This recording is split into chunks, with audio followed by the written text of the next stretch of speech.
The fluorescent lights of JFK Airport are a harsh, buzzing purgatory. For Serafina Hayes, they were about to become a spotlight. She was a CEO, a titan of industry, a woman who had just signed a deal worth $15 billion. But in the eyes of one security supervisor, she was just a black woman in a hoodie who didn't look right. He was about to make the biggest mistake of his career. He thought he was exerting power. He didn't realize he was auditioning for his own downfall, live, on camera, just moments before his victim's face would be broadcast to the world. As his new boss. John F. Kennedy International Airport, Terminal 4, was a cathedral of human anxiety. It was 6:30 p.m. on a Tuesday, and the air crackled with the static of frantic announcements, the squeal of luggage wheels, and the collective weary sigh of thousands of travelers. The terminal, a sprawling glass and steel monument to motion, felt like it was vibrating. Dr. Serafina Hayes felt the vibration in her teeth. She was exhausted. Not just long flight, tired, but negotiated for 72 hours straight with a consortium of Japanese investors, German engineers, and the entire Port Authority of New York and New Jersey, tired. The $15.4 billion deal was done, signed. The ink was dry. Her company, Auragen Innovations, was now the lead partner in the complete redevelopment and modernization of JFK's entire infrastructure, starting with a new global terminal. She was, for all intents and purposes, the new queen of this chaotic kingdom. But she didn't look like it. There was no blazer, no sharp Prada heels. Serafina, a woman who held doctorates in materials, science, and computer engineering, subscribed to the Silicon Valley uniform of practical comfort. She wore black Lululemon joggers, a pair of custom-engineered but unassuming sneakers, and a dark grey hoodie from her alma mater, MIT. Her hair was pulled back in a practical, tight bun. The only hint of her status was the slim, impulse conversion rate optimized CRO watch on her wrist, a gift from her board, and the quiet, lethal focus in her dark eyes. She was flying commercial. First class, yes, but not private. Her reasoning was simple. To fix the system, you have to ride in the system. She'd just landed from a short hop from DC after the final signing and was connecting to a flight to London for a clean energy summit. She was Serafina Hayes on the manifest, not Dr. Hayes, CEO. She moved through the terminal with the efficient, gliding pace of someone who spends half their life in transit. She bypassed the cacophony of the main hall, heading directly for the first-class security line. It was, as usual, a messy bottleneck. She pulled out her carry-on, a sleek, hard-shell aluminum roller. It was unremarkable, save for a small, prototype biometric thumbprint lock her own company had designed. She placed it on the belt, followed by her backpack. She stepped up to the metal detector, slipped off her sneakers and waited. The line was being managed, or rather ruled, by a man whose entire posture screamed discontent. His name tag read, Supervisor M. Volkov. Mark Volkov was a man defined by what he wasn't. He wasn't a cop, though he wore a uniform that mimicked one. He wasn't a federal agent, though he wielded a facsimile of their authority. He was a 20-year veteran of airport security, a man who had been passed over for promotions to TSA, then to Port Authority, and finally to management within the private security firm that now ran the checkpoint. He was stuck, and he despised the people who weren't. He watched the passengers with a sour, judgmental gaze. He saw the Wall Street bankers in their rumpled suits, the influencers posing for selfies, the families struggling with strollers. He hated them all. Then he saw Serafina. She was in the wrong line. He knew it. She had the look of someone who had wandered over from the main economy queue, trying to pull a fast one. The hoodie, the joggers. He'd seen it a dozen times. "Ma'am," he barked, his voice cutting through the din. Serafina, who was about to step through the scanner, paused and looked at him. "Yes?" "This is the first class and priority line. The main line is over there." He gestured vaguely with his thumb toward the serpentine queue that snaked back toward the check-in counters. Serafina's expression didn't change. She held up her boarding pass, which was clearly visible on her phone. The first was in large letters. "I'm aware. I'm in the correct line." Volkov's eyes narrowed. He hated being corrected. He stalked over from his podium. "Let me see that." He snatched the phone from her hand, a violation of protocol. He stared at it, his lips curling. "Serafina Hayes." "Fine." He thrust it back at her. "Go ahead." Serafina took a small, steadying breath. She ignored the prickle of adrenaline, the familiar burn of casual disrespect. She had a flight to catch. She stepped through the scanner. It beeped. Of course it beeped. "Back," Volkov ordered. She stepped back. "It's my watch," she said, beginning to unclip it. "I'll tell you what it is, ma'am. Arms up." He motioned for a secondary screening. As a female agent began a pat-down, Volkov moved to the X-ray monitor, shoving the younger technician aside. "I'll take this." He watched her bags roll through. The backpack was fine. Laptop, chargers, a book. Then came the aluminum roller. Volkov's eyes lit up. Inside the perfectly organized case, alongside 2 changes of clothes and a toiletry bag, was a dense, metallic object. It was a cylinder, about 4 inches long, with complex wiring, and what looked like a small, high-density battery pack. It was nestled in custom-cut foam. To a layman, it was junk. To a paranoid security supervisor, it was a trigger. "We've got a bag," he yelled unnecessarily. The roller was shunted to the search table. Serafina, having cleared the pat-down, walked over, her face a mask of practiced patience. "Is there a problem, officer?" "It's supervisor," Volkov snapped. "And yeah, there's a problem. What is this?" He pointed to the screen. "It's a prototype," Serafina said calmly. "It's a portable core sample scanner for high-density alloys, non-radioactive. It's for my work." Volkov scoffed. The lie was so lazy. "A core sample scanner. Right. And what's your work, ma'am?" The condescension dripped from his voice. "I'm an engineer. I run a technology company." "Right. A technology company." He smirked at his colleague, a younger man named Miller, who looked profoundly uncomfortable. "Open the bag." "It's locked with a biometric." "Open the bag, or I will." Volkov produced a set of master keys. "That won't work," Serafina said. "It's Class 4 security. It will trigger a data wipe and a silent alarm to my company's Global Security Operations Center. It's proprietary technology. I will open it for you." She placed her thumb on the small sensor. A faint click echoed. She unzipped the case. Volkov pushed her hand aside and plunged his own, gloved hand in. He rooted past her clothes, pulling out the foam insert.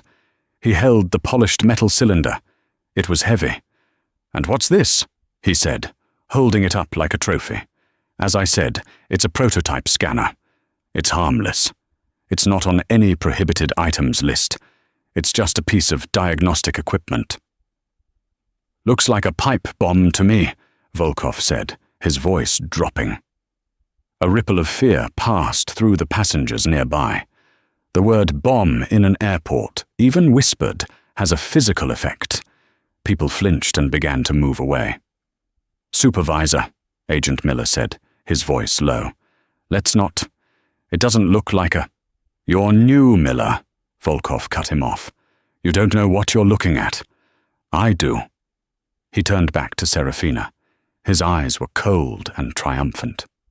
"Ma'am, you're coming with me. You are being detained for transporting a suspicious and potentially explosive device." Serafina Hayes looked at the man. She looked at the clock on the wall. Her flight was boarding in 20 minutes. She looked at the growing crowd. "Supervisor Volkov," she said, her voice dropping to a near whisper, but with an intensity that made him pause. "You are making a profound error. I am telling you, as the CIO of Auragen Innovations, that item is a piece of patented, non-hazardous industrial equipment. If you detain me, you will not only make me miss my flight, you will be initiating a chain of events you are not prepared for." The arrogance. That's what broke him. The woman in the hoodie telling him about chains of events. The CIO? He laughed, a short, ugly bark. "Yeah, okay. And I'm the Queen of England. You're not a CEO. You're a security threat." He grabbed her arm. "Do not touch me," Serafina said, not raising her voice, but her body went rigid. "Or what?" Volkov challenged. "You'll call your company?" "No," Serafina said, meeting his gaze. "I'll call my lawyer, and you will be named, personally, in the subsequent lawsuit. Now take your hand off me." This was the final straw. He motioned to 2 Port Authority police officers standing nearby. "I need assistance. Detainee is non-compliant and transporting a suspicious device." The 2 officers, seeing Volkov's supervisor tag and the general panic, moved in. "Ma'am, you need to come with us." Serafina knew she had lost. She could not fight the police. She had moved from a bureaucratic inconvenience to a criminal matter. "I am complying," she said, her voice hardening into steel. "But I want it on record. My name is Dr. Serafina Hayes. The time is 6:17 p.m. I am being detained by Supervisor Mark Volkov without cause, and I am now officially in fear for my safety." Volkov smiled. He had won. "Get her out of here, and bag this prototype. We're shutting this lane down." As the officers led her away, not in cuffs, but with a firm grip on her elbows, the last thing she saw was Mark Volkov standing over her open suitcase, his face a mask of petty, absolute power. The terminal's main CNN broadcast, muted, played over his head, showing a dry segment on European bond markets. The interrogation room was not in a back office. It was in a stark, windowless sub-level of Terminal 4, a place painted in that specific, soul-draining shade of institutional beige. The air was stale, smelling of burnt coffee and disinfectant. The room contained a single metal table, bolted to the floor, and 3 chairs. Serafina sat in one, her posture perfect. Her backpack was on the table. Her roller bag and the prototype were gone, sent to some containment area. She had been left alone for 20 minutes. It was a classic tactic. Let them stew. Let the anxiety build. Let them rehearse their lies. Serafina was not rehearsing lies. She was calculating. She mentally catalogued the interaction, the initial profiling, the illegal seizure of her phone, the public escalation, the use of the word bomb, the physical contact, the refusal to listen to her credentials, the naming of her company. She wasn't angry. Anger was a metabolic luxury, a waste of glucose her brain needed for strategy. She was, instead, entering a state of crystalline, cold focus. She was no longer a passenger. She was a CEO facing a catastrophic systems failure in her own asset. The door opened. Supervisor Volkov entered, followed by Agent Miller, who carried a clipboard and refused to make eye contact. Volkov sat opposite Serafina. He placed a small digital recorder on the table. "This interview is being recorded," he announced, as if he were a detective on a TV show. "Please state your full legal name." "Dr. Serafina Monique Hayes." Volkov paused. "Doctor of what?" "Materials Science and Computer Engineering from MIT." Volkov's lip twitched. "Right, the engineer. Let's talk about your little toy, Dr. Hayes." "It is not a toy. It is a proprietary scanning device developed by my company. Its value is approximately 1.2 million dollars, and it is, I assure you, harmless." Volkov leaned forward, lacing his fingers. He tried to project an air of intimidating intelligence, but it came across as thuggish. "Here's what I think. I think you're a mule. I think you're smuggling something. Maybe not a bomb. Maybe it's a skimmer. Maybe it's some kind of high-tech weapon. Something for your friends in London." The implication was so layered in prejudice, so deeply offensive, that Serafina had to pause. "My friends in London are the Joint Committee for the North Sea Wind Initiative. I am scheduled to give the keynote address." "Sure you are." "Auragen Innovations," he said, reading from a printout of her passenger manifest. "Never heard of it. I looked it up. Just some little green energy startup in California. Lots of those." Auragen Innovations was not a little startup. It was a $70 billion multinational corporation that had, in the last 5 years, become the global standard in next-generation battery technology and grid-scale energy storage. It was, quite literally, the company that was going to power the next century. "Your assessment of my company is irrelevant," Serafina said. "What is relevant is that you have detained me illegally. My flight to London has now departed. You have caused significant damage to my schedule and, by extension, to my company. I need to make a phone call."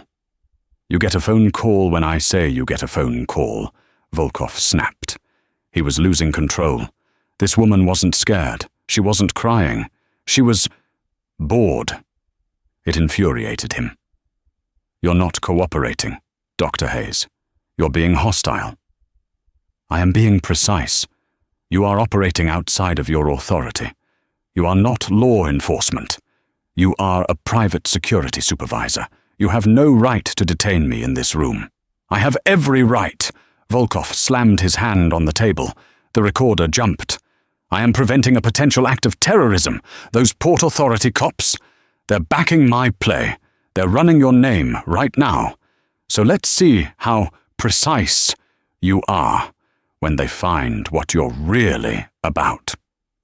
Serafina simply stared at him. Her stillness was more unnerving than any threat. "This is your last chance," Volkov said, trying to regain his footing. "Who gave you the device? Where were you taking it? What's it really for?" "I have already answered those questions. It is my property. I built the team that designed it. It is for soil and alloy analysis." "Lies!" Volkov stood up, pacing. "You people, you come in here with your fancy stories, your fake degrees. You think you can just walk all over us?" "You people," Serafina repeated, the words hanging in the sterile air. Volkov froze.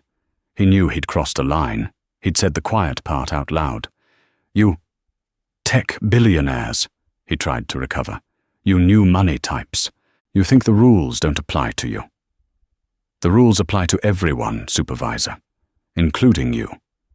And you have just broken several." "Agent Miller," she said, turning her head to the young man by the wall. "Please note the time. Supervisor Volkov has just implied my detention is based on my perceived socio-economic status and, by his earlier, you people, comment, my race." Miller swallowed, his pen hovering over his clipboard. "You shut up!" Volkov lunged, pointing a finger in her face. "You don't talk to my agent. I am requesting a lawyer. Now. You can request all you want. We're holding you until that device is cleared by the bomb squad. And they're busy. Could be hours. Could be all night." He smiled, a greasy, triumphant expression. He had her. He could make her sit in this beige box for as long as he wanted. "I see," Serafina said. She leaned back in her chair. The picture of calm. "Then I suppose we'll wait. But you should know. When I missed my flight, a protocol was triggered. My executive security team has been alerted. My chief of staff has been alerted. My legal counsel has been alerted. They know my last known location was your checkpoint. They know your name, Supervisor Volkov. It was on your badge. And they are, right now, probably talking to your boss's boss. Volkov's smile faltered. You're bluffing. I am a woman who controls a $15 billion infrastructure project. I do not bluff. 15 billion? Volkov laughed out loud. The sound was brittle. Lady, you're delusional. You're in a hoodie, and you're claiming to be some kind of mogul. It's sad. He turned to Miller. Stay with her. Don't let her touch anything. He stormed out of the room, the metal door slamming shut with a heavy finality. Serafina looked at Agent Miller. The young man looked pale. He's in a lot of trouble, isn't he? Miller whispered, almost to himself. Yes, Serafina said, her voice softening for the first time. He is. And son, you have a choice to make. You can either be a witness or you can be an accomplice. I suggest you write down everything you saw. Accurately, Agent Miller began to write. Mark Volkov stormed back to the security checkpoint, his blood pumping with a cocktail of rage, and, for the first time, a tiny cold worm of doubt. 15 billion? No, it was impossible. It was a fantasy, a desperate lie from a cornered woman. He needed to solidify his case. He needed the bomb squad, EOD, to confirm the device was suspicious. Even if it wasn't a bomb, they could call it an unidentified electronic device, which was enough to justify the stop. He grabbed his radio. Volkov to EOD. What's the status on the device from Checkpoint 4A? A crackle, then a bored-sounding voice. Yeah, Mark, this is Sergeant Riley. We're looking at it. It's not explosive. 0 contaminants, 0 radioactive signature. It's just a piece of equipment. Looks like a fancy paperweight. We're signing off on it. You can give it back.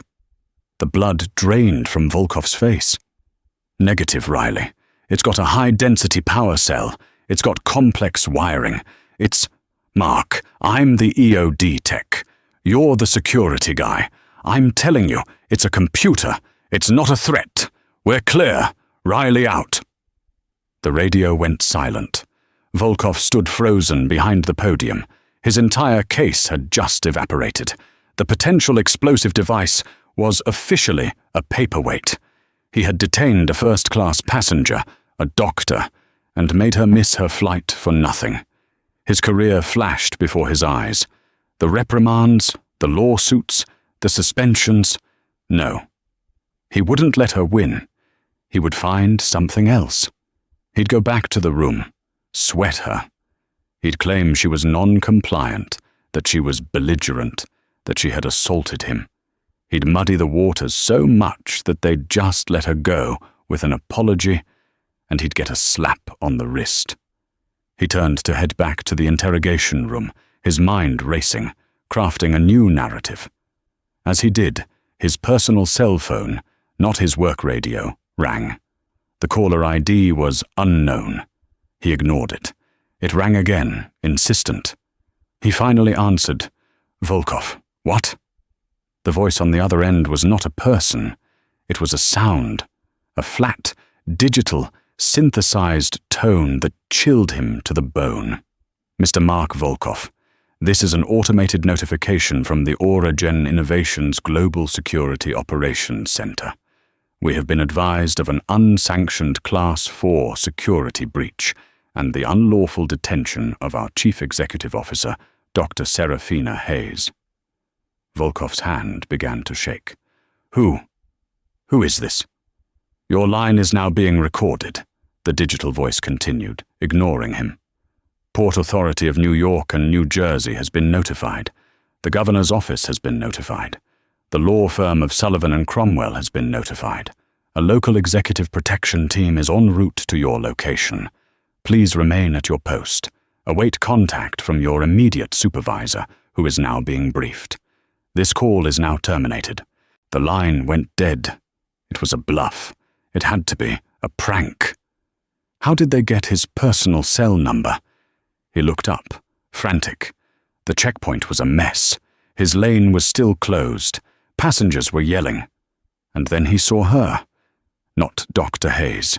He saw Amelia Chen, the general manager of Terminal 4, running, toward him from the operations center.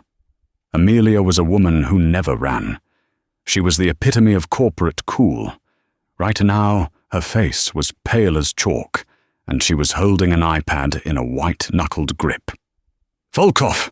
she shouted, her voice tight with panic. "My office, now! Miller, open this lane! Where is she? Where is Dr. Hayes?" She's in holding, Mom," Volkov stammered, his body going numb. "She had a suspicious device. I was following protocol." "Protocol?" Amelia's voice was a low hiss. She shoved the iPad into his chest.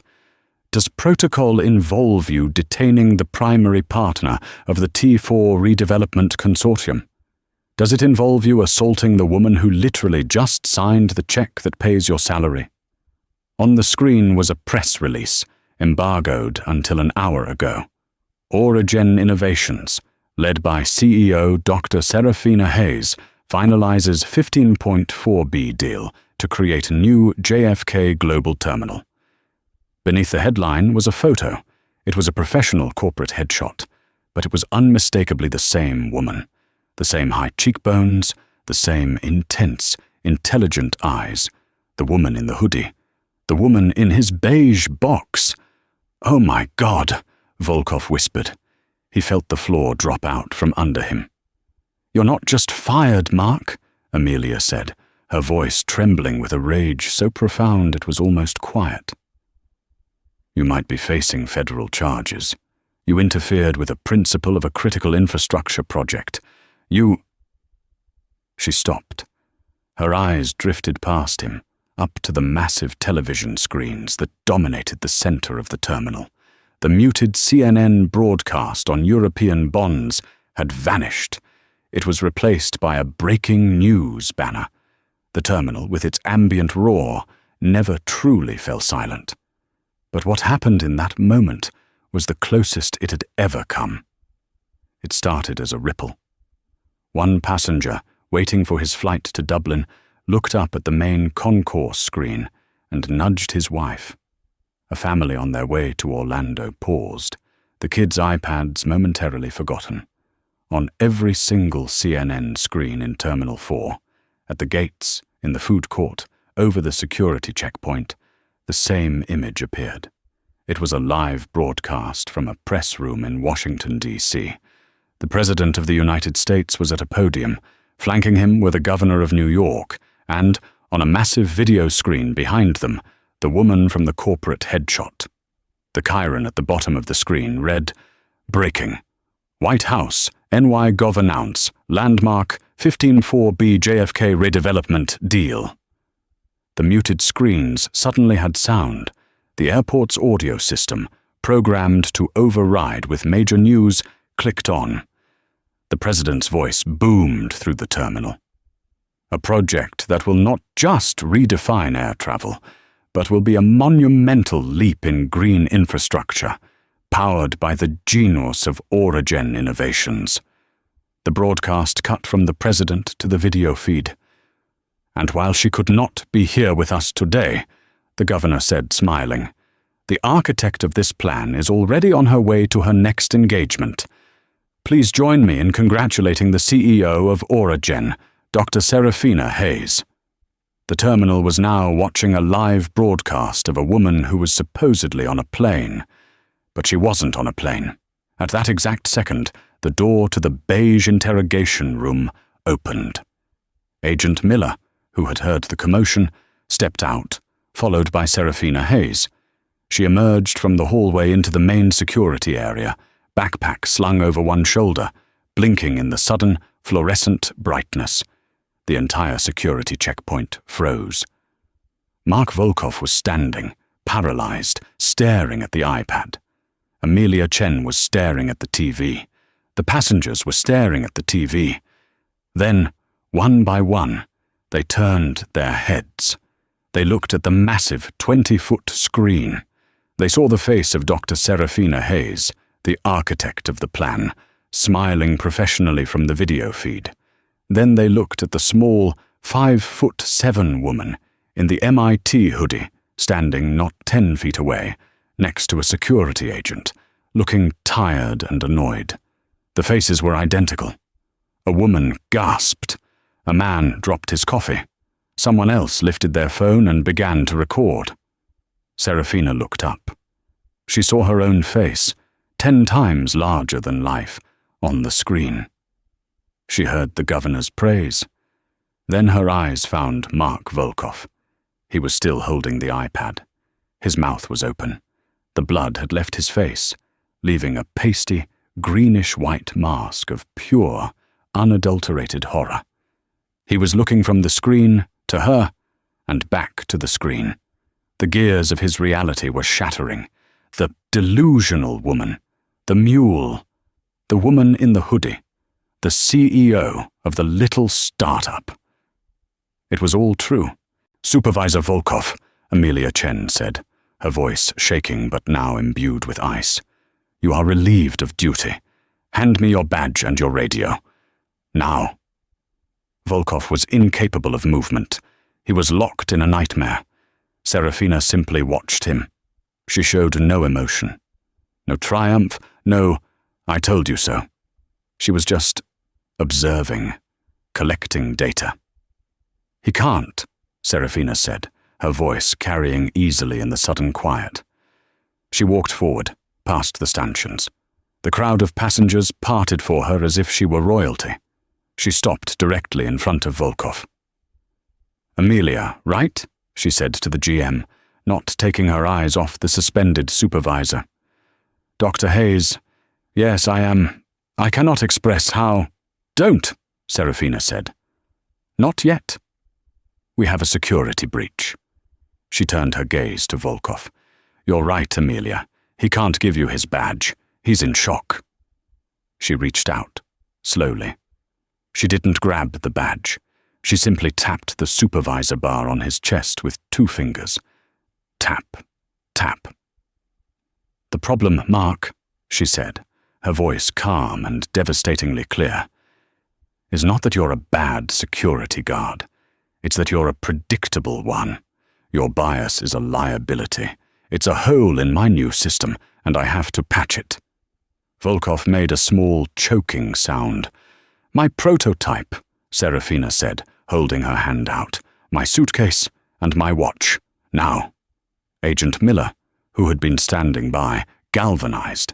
"Yes, ma'am, I'll get it right away." He sprinted off toward the EOD containment office. Amelia Chen was on her radio. "I need an executive escort at Checkpoint 4A. Now. I need the head of Port Authority Police. Now. I need—" Serafina gently put a hand on Amelia's arm, quieting her. "Amelia," she said. "It's fine. I'll handle this."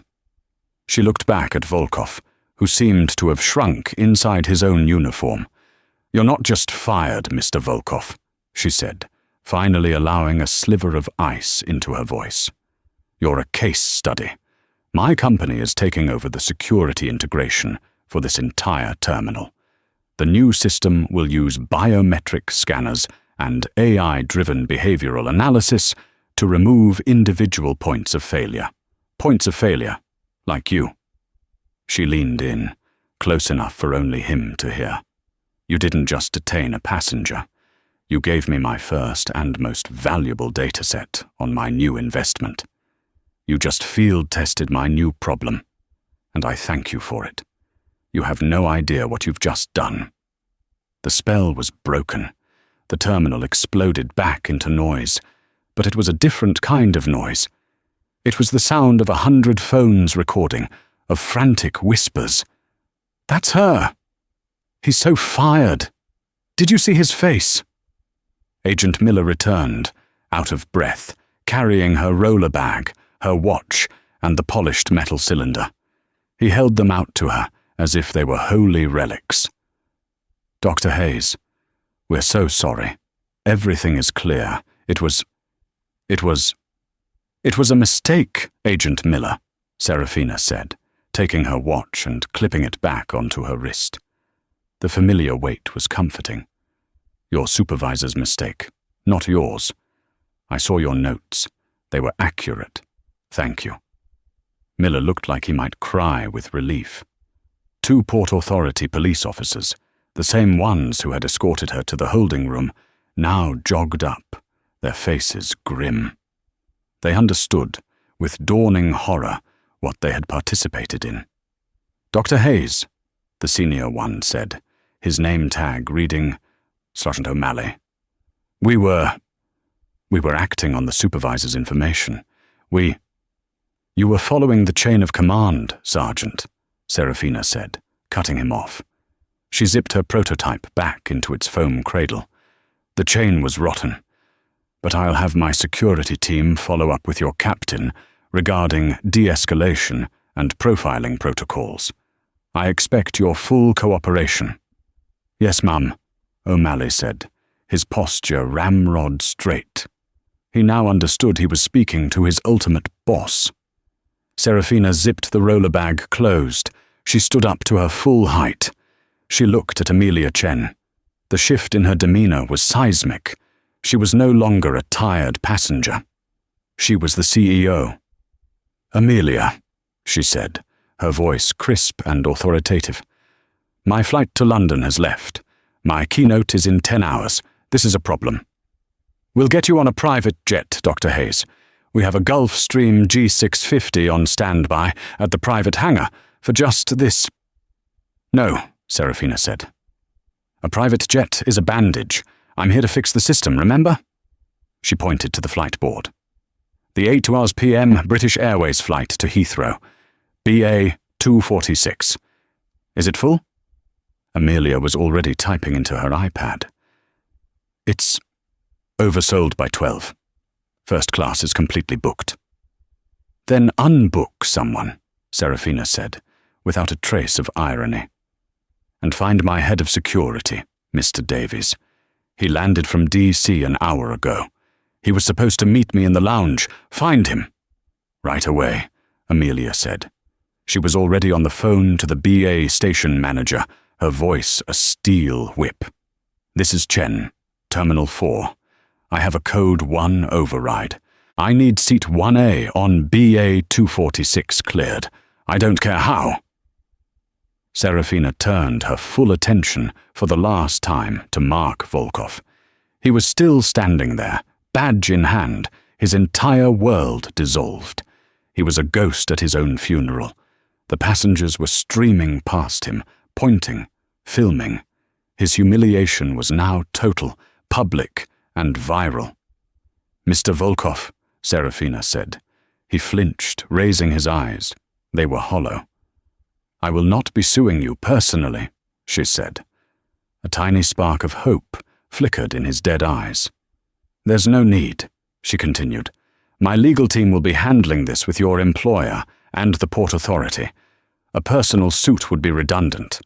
And frankly, you have nothing left to give me. You are irrelevant." She turned her back on him. It was the final cut. Not an act of rage, but one of complete and total dismissal. "Sergeant O'Malley," she said, "please escort me to the British Airways First Class lounge." "Yes, ma'am. This way." The 2 officers formed a protective V formation around her. As she began to walk, a tall, impeccably dressed man in a dark suit materialized from the crowd. He was built like a linebacker, with a calm, watchful face and an earpiece. "Dr. Hayes," he said, his voice a low rumble. "Davies. I was in the lounge. I saw the CNN feed. Then I got the GSOC alert. I was on my way to the sub-level." "It's handled, Robert," Serafina said, the relief evident in her voice as she saw a friendly, competent face. "But we have a situation. Our new asset is compromised." "I saw the asset," Davies said, his eyes flicking for a split second to Mark Volkov. "The asset is contained." "Good. Let's get to the lounge. I need to rewrite my keynote. The topic has changed. As Serafina Hayes walked away, flanked by her head of security and a police escort, the entire terminal watched. She didn't look back. She left Mark Volkov standing alone in the middle of the checkpoint he had ruled for 20 years, a man who had just been erased by the very system he thought he controlled. 6 months passed. The world moves on. JFK, however, doesn't just move on. It obliterates the past. Terminal 4 was a construction site, but it was a clean, futuristic, efficient construction site. The old, dingy checkpoints were gone. In their place were gleaming white tunnels. No more metal detectors. Passengers now walked through high-speed, full-body biometric scanners that analyzed everything from metallic objects to thermal signatures in seconds. The technology was seamless, fast, and terrifyingly accurate. It was, of course, designed by Auragen. The new Aura Check system, as the press called it, had reduced wait times from an hour to under 4 minutes. It was also ruthlessly impartial. The AI guiding it didn't care if you were in a hoodie or a tuxedo. It just scanned, analyzed, and cleared. Serafina Hayes was back at JFK. This time, she wasn't catching a flight. She was cutting a ribbon. It was the official press launch of the Auragen Global Terminal, Phase 1. The governor was there. The mayor was there. A dozen cameras were flashing.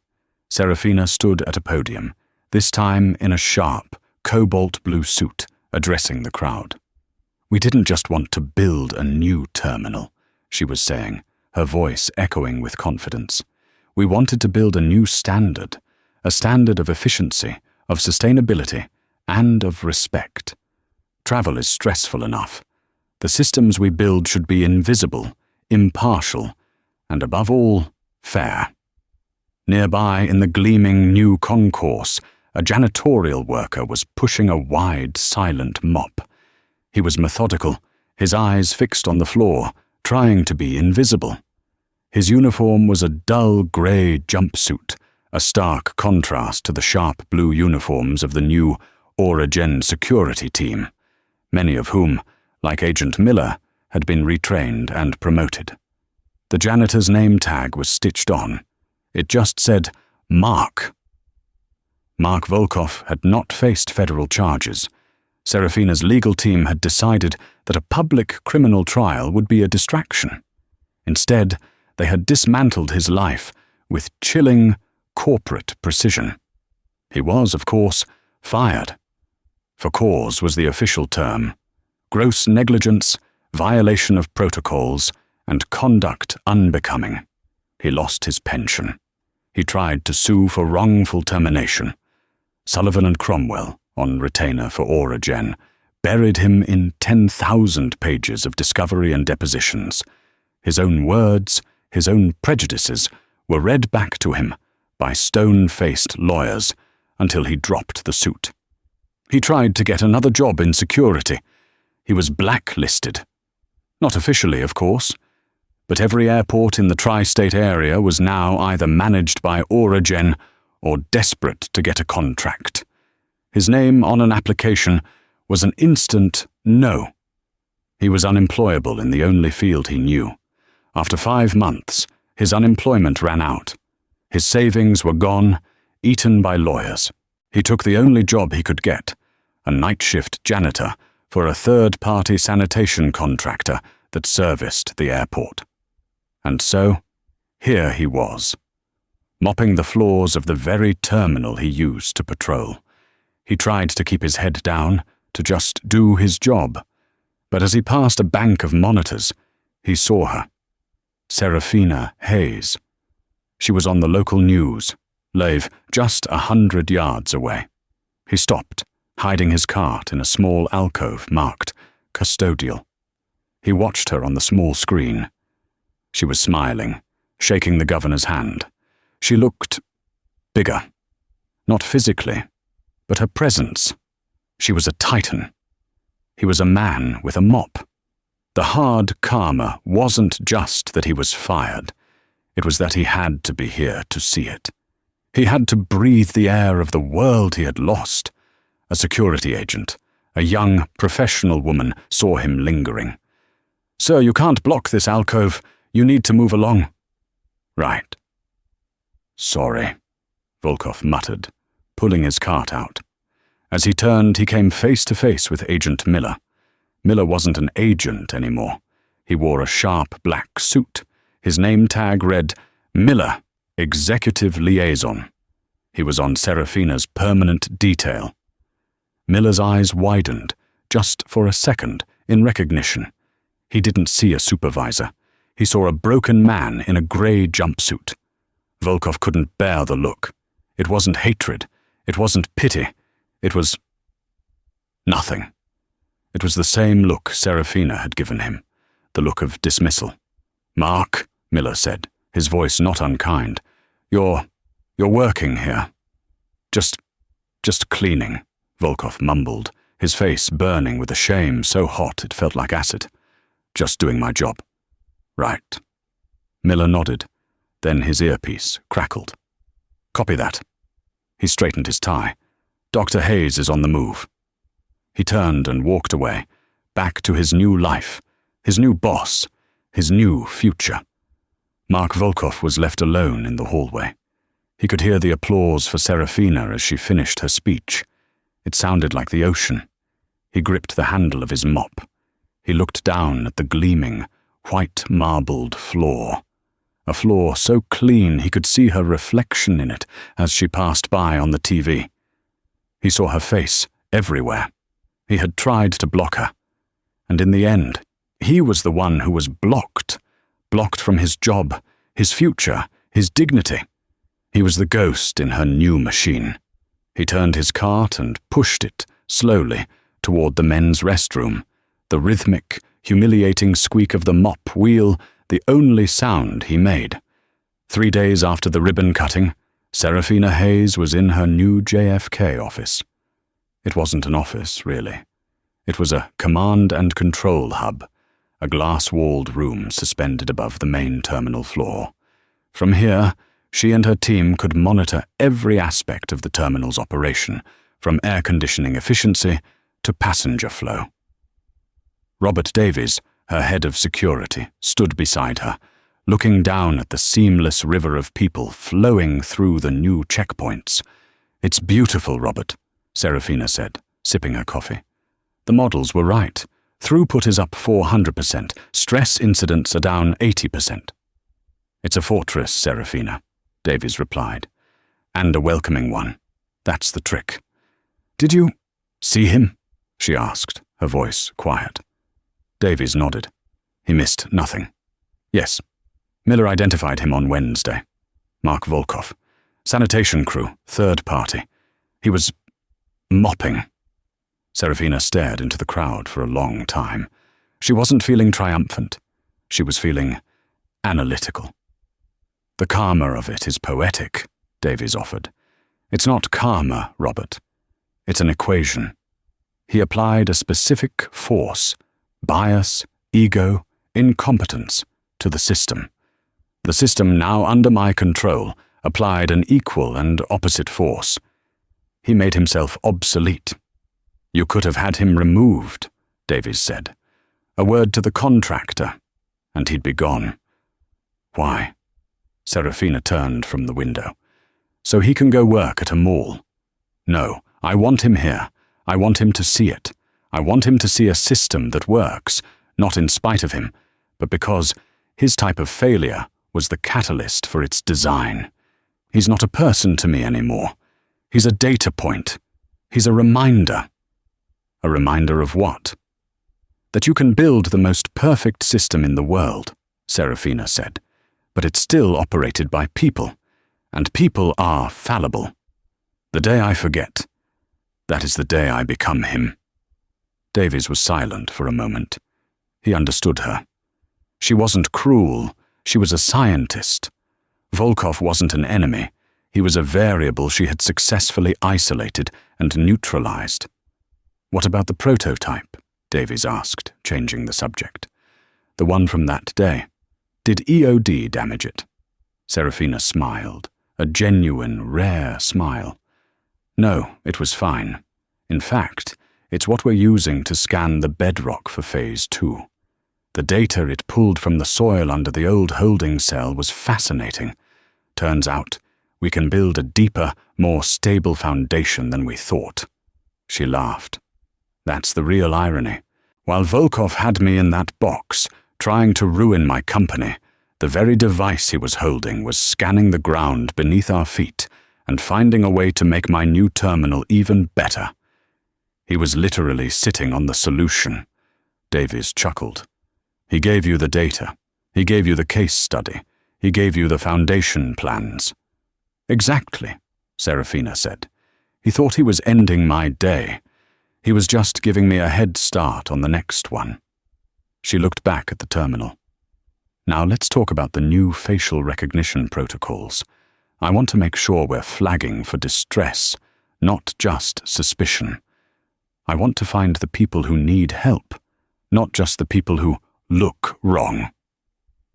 She was already on to the next problem, patching the next hole. The past was just data, and the future was waiting to be built.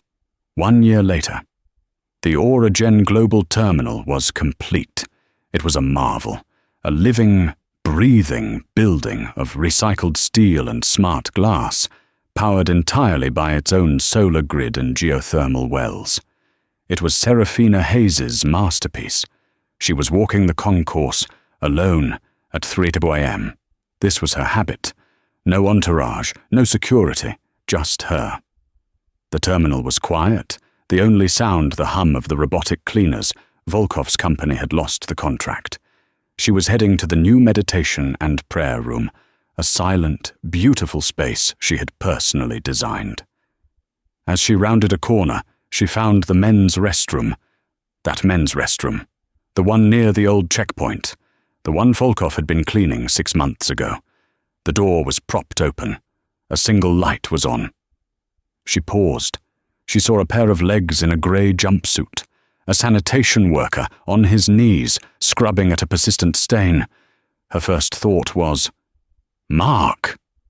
But as the man shifted, she saw it wasn't him. It was a young kid, maybe 20, listening to music on one earbud. Serafina was about to walk on when a voice, cracked and defeated, came from the custodial closet behind the worker. No, you missed a spot, kid. Right by the grout. You got to use the blue cleaner for that, not the green. Mark Volkov stepped out of the closet. He wasn't in a jumpsuit. He was in a cheap shirt and slacks, holding a clipboard. He looked 10 years older. His hair was thinner, his face puffier. He was the night shift sanitation supervisor. He hadn't been fired. He had been demoted. After the main contractor was replaced, he had begged for a job with the new one. They gave him the lowest possible supervisory role. Managing a team of 3 on the graveyard shift. He was teaching a new hire how to clean a toilet. He saw Serafina. His body went completely, utterly still. The clipboard fell from his hand, scattering papers. The young worker, seeing his boss freeze, pulled out his earbud. Boss? What's... He followed Volkov's gaze. He saw a woman in a simple, elegant black dress. He didn't recognize her. Serafina and Volkov stared at each other for a long, silent 10 seconds. The only sound was the hum of the floor waxer down the hall. Volkov's face was a ruin of emotions. Shame, fear, resentment, but most of all, exhaustion. He was a man who had been so thoroughly, completely beaten by life that he had no fight left. Serafina had every right to say something, to smile, to ask him how the floors were. She did none of those things. She looked at him, at the clipboard, at the young kid staring at them both. She saw a man who was no longer a threat. He was no longer a data point. He was just a sad, broken man in a sad, dead-end job. The hard karma wasn't that he was a janitor. It was that he was still here, trapped in a loop, forced to inhabit his failure, while she had built an empire on top of him. She gave him a single, neutral nod, a nod of acknowledgement, not of forgiveness, but of finality. Then she turned and continued walking toward the meditation room, her heels clicking softly on the floor he was responsible for. Mark Volkov watched her go. He watched her walk past the checkpoint she had built, under the banners bearing her company's name. He watched her disappear into the magnificent terminal that had risen from the ashes of his career. He turned, slowly, and picked up the clipboard. "Get the blue cleaner, kid," he whispered, his voice hoarse. We have work to do." And that right there is not just a story of success. It's a story of systems. Mark Volkov was a bug in the code, a product of a broken, biased system. Serafina Hayes, she didn't just get mad. She didn't just get even. She rewrote the entire operating system. She replaced a system built on petty power and prejudice with one built on data and efficiency. The hardest karma isn't just getting fired. It's being forced to live in the shadow of the new world you created, to become an irrelevant, forgotten footnote in the very place you once ruled. What do you think? Was this the perfect revenge, or just a cold, logical outcome? Let me know your thoughts in the comments below. And if you love stories of powerful twists and real-world karma, make sure to hit that like button. Share this with someone who needs to hear it, and subscribe for more stories just like this.